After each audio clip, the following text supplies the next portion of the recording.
दोस्तों 2027 चुनाव से पहले चंद्रशेखर आजाद पूरी तरीके से एड़ी चोटी लगा दिए हैं। किसी भी कीमत पर चंद्रशेखर आजाद 2027 जो उत्तर प्रदेश में विधानसभा के चुनाव होने वाला है, उस चुनाव को फतह करना चाहते हैं और उसके लिए चंद्रशेखर आजाद दिन रात एक कर दिए हैं और जगह जगह जो है संविधान बचाओ, भाईचारा बनाओ, अधिकार बनाओ, महारैली करने का काम कर रहे हैं। और दोस्तों जिस तरीके से चंद्रशेखर आजाद संविधान बचाओ यात्रा कर रहे हैं, भाईचारा बनाओ यात्रा कर रहे हैं और उस महारैली में जिस तरीके से चंद्रशेखर आजाद की रैलियों में भीड़ देखने को मिल रही है, ये भीड़ देखकर तो ये कहा जा सकता है कि चंद्रशेखर आजाद के रैलियों में जो भीड़ आ रही है वो बदलाव खोज रही है और चंद्रशेखर आजाद में वो जनता जो है उम्मीद देख रही है। यही वजह है कि 2027 चुनाव से पहले चंद्रशेखर आजाद की इतनी भीड़ जो है उमड़ती हुई दिख रही है और चंद्रशेखर आजाद के समर्थकों का ये दावा है कि चंद्रशेखर आजाद के लिए जो भीड़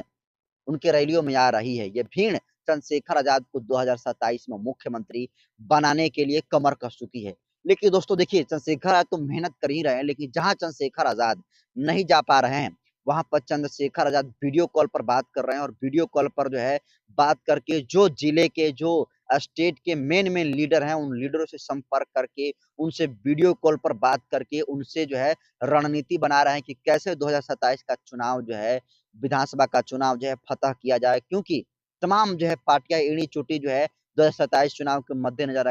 रखते हुए जो है लगा दिया है। लेकिन जितनी मेहनत चंद्रशेखर आजाद चुनाव के मद्देनजर रखते देखते हुए कर रहे हैं, उतनी कोई पार्टी जो है एक्टिव नहीं है। तो ऐसे में चंद्रशेखर आजाद जिस तरीके से लगातार मेहनत कर रहे हैं, जिस तरीके से रैलियों में उनको देखने के लिए भीड़ आ रही है, वो भीड़ एकदम समझिए कि 2027 के चुनाव से पहले एक नए क्रांति की ओर इशारा करती है। दोस्तों ये पहली बात रही। दूसरी बात ये कि देखिए अभी आपको पता है कि अमेरिका, इज़राइल और ईरान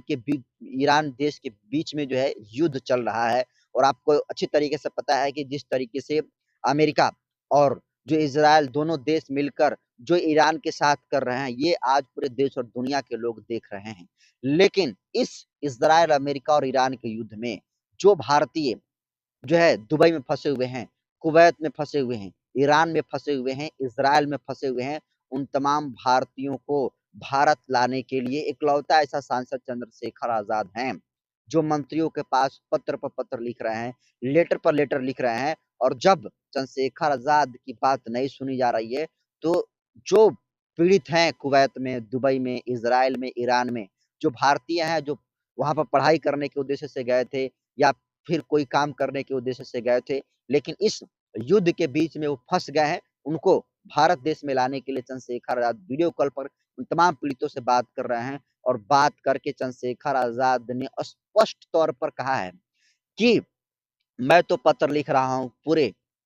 परदेशी को इस देश में लाने के लिए, लेकिन 9 तारीख से 9 जो है मार्च से पार्लियामेंट सेशन चलेगा, संसद का सत्र चलने वाला है और चंद्रशेखर आजाद ने उन तमाम कुवैत और दुबई, ईरान और इज़राइल में फंसे भारतीयों से ये वादा किया है कि एक-एक भारतीयों को हम जो है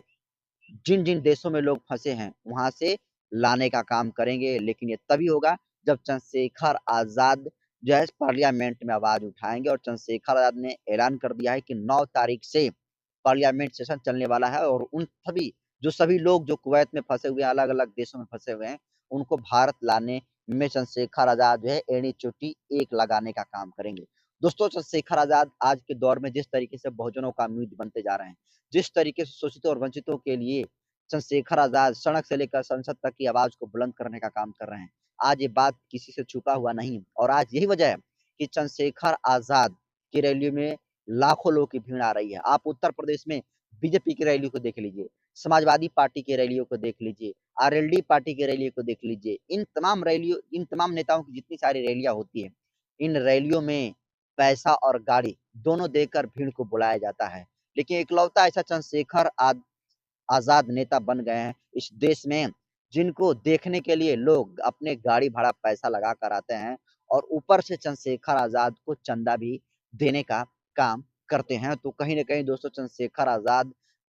को देखकर तमाम देशवासियों को लगता है कि चंद्रशेखर आजाद मेहनत कर रहे हैं, चंद्रशेखर आजाद बीजेपी के आंखों में आंखें डाल करके फ्रंट फुट पर खेलने का काम कर रहे हैं। तो चंद्रशेखर आजाद 2027 के चुनाव के मद्देनजर रखते हुए पूरी पूरी तरीके से फुल फॉर्म में दिख रहे हैं और जो इस युद्ध में भारतीय फंसे हुए हैं इजराइल कुवैत में, उनको भारत लाने के लिए चंद्रशेखर आजाद ने जो बड़ा ऐलान किया है, इसको आप कैसे देखते हैं? कमेंट करिए। बहुत-बहुत धन्यवाद।